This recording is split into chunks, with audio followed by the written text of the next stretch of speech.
السلام علیکم، welcome back to my channel Urdu Kahani tube.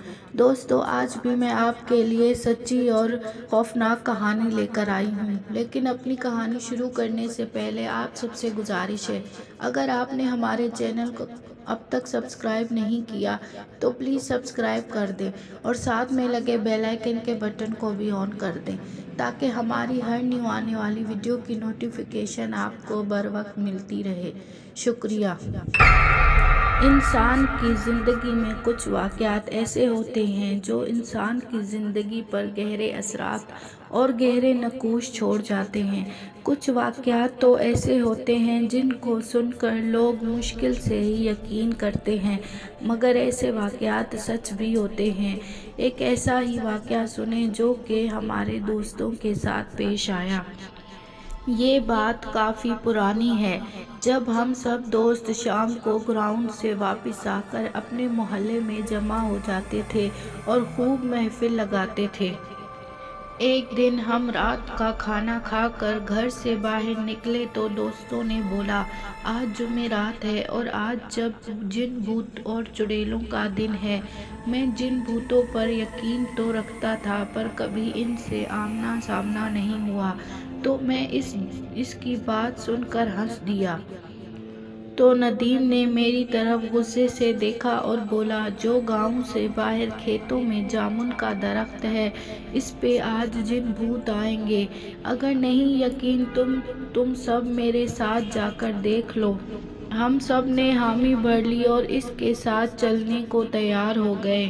ہم سب دوستوں میں سے ندیم نڈر تھا اور اکثر رات کو اکیلا کھیتوں میں گھومتا رہتا تھا، تو ہم نے بھی سوچا شاید اس نے دیکھا ہو، لیکن ہمیں تو یقین نہیں تھا جب تک کہ ہم اپنی آنکھوں سے نہ دیکھ لیں۔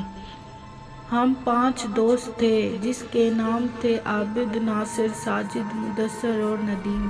جیسے ہی عشاء کی اذان ہوئی ہم نکل پڑے اس کے ساتھ کھیتوں میں جن بھوت دیکھنے۔ رات کافی گہری ہو چلی جا رہی تھی تو ڈر بھی لگ رہا تھا۔ ہمیں ابھی چلتے ہوئے 10-15 منٹ ہی گزرے تھے، ایک کھیت سے بکری کے چھوٹے بچے کے بولنے کی آواز آئی۔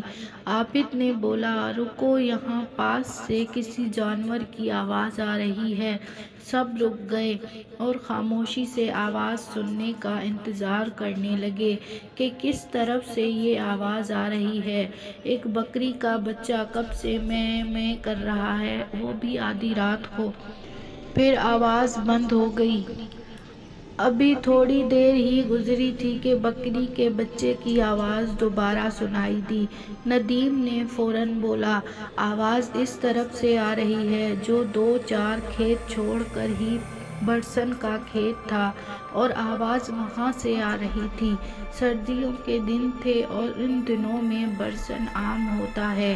سب دوست اس طرف جانے لگے تو ناصر نے بولا، چھوڑو یار، جو بھی ہے ہمیں کیا لینا دینا اس سے، ہم جس کام کے لیے جا رہے ہیں اس طرف چلو۔ پر کوئی بھی نہیں مانا اور برسن کے کھیت کی طرف بڑھنے لگے۔ سب ہی وہاں جا کر دیکھا تو ایک چھوٹا سا بکری کا بچہ وہاں کھیت میں بیٹھا تھا۔ ہم میں سے کوئی کچھ بولتا اس سے پہلے ہی ندیم نے کہا، لگتا ہے جو یہاں بکریاں چروانے آتے ہیں ان کا رہ گیا ہوگا، اس کو اٹھا لو، صبح پتہ لگا کر واپس کر دیں گے۔ سب نے اس کی بات سے اتفاق کیا اور ایسا ہی کیا۔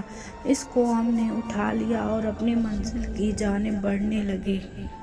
رات کافی گہری ہوتی چلی جا رہی تھی اور ہمارے ڈر میں مزید اضافہ بھی ہو رہا تھا، کیونکہ کھیتوں میں طرح طرح کے جانوروں کی آوازیں آ رہی تھیں۔ مدثر نے بولا، یار ہم کو واپس جانا چاہیے، آگے بہت خطرہ ہے۔ سب اس پہ ہنسنے لگے اور اس کو ڈرپوک کہنے لگے۔ خیر وہ خاموشی سے ان کے ساتھ چلتا رہا۔ پھر راستے میں ہمیں سیٹی کی آواز آنا شروع ہو گئی۔ سب رک گئے اور ایک دوسرے کی طرف دیکھنے لگے۔ ڈر سب کے چہرے سے صاف نظر آ رہا تھا، پر کوئی بھی یہ نہیں چاہتا تھا کہ ہم واپس جائیں اور اللہ کا نام لے کر اس جامن کے درخت کی طرف بڑھنے لگے۔ ابھی تھوڑی دیر ہی گزری تھی کہ ہمیں چلتے ہوئے تو سامنے ہی وہ درخت نظر آ گیا۔ ہم سب دوست اس درخت سے تھوڑا ہٹ کر بیٹھ گئے۔ سب سے پہلے تو مدثر نے بولا، اس بکری کے گلے میں کوئی رسی وغیرہ ڈال دو تاکہ یہ کہیں ادھر ادھر نہ ہو جائے۔ سب دوست رسی ڈھونڈنے لگ پڑے اور اتفاقاً جلد ہی ایک چھوٹی سی رسی مل بھی گئی۔ اس کو ہم نے اس کے گلے میں ڈالا اور رسی ناصر کو پکڑا دی۔ ہم سب کی نظریں اس درخت پہ جمی تھیں۔ 10-15 منٹ ہی گزرے تھے کہ اس جامن کے درخت کے اوپر سے ایک باریک سی لال رنگ کی لائٹ نظر آئی۔